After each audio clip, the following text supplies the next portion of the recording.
এই ভিডিওটা মনোযোগ দিয়ে শুনুন, কারণ আজকের কথাগুলো যদি বুঝে নিতে পারেন, আপনার জীবনে টাকা, সেভিংস আর ইনকামের চেহারাই বদলে যাবে।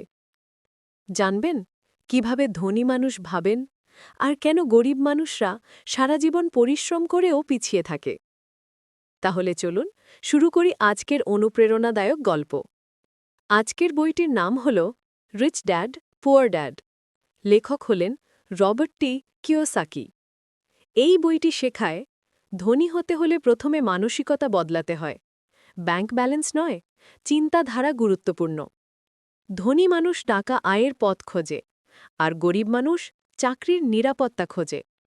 তুমি যতক্ষণ অন্যের জন্য কাজ করবে, ততক্ষণ স্বাধীনতা আসবে না।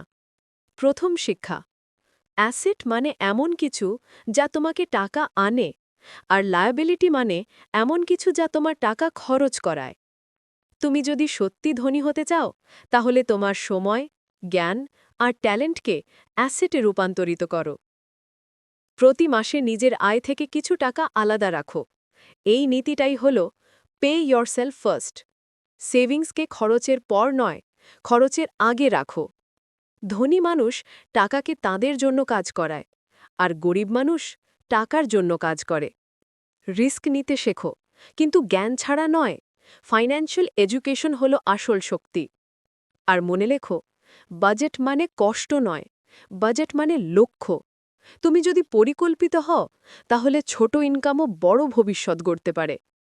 তাহলে বলো বন্ধু, তুমি তোমার জীবনের কোন কাজটাকে একটা অ্যাসেট বানাতে চাও? কমেন্টে লিখে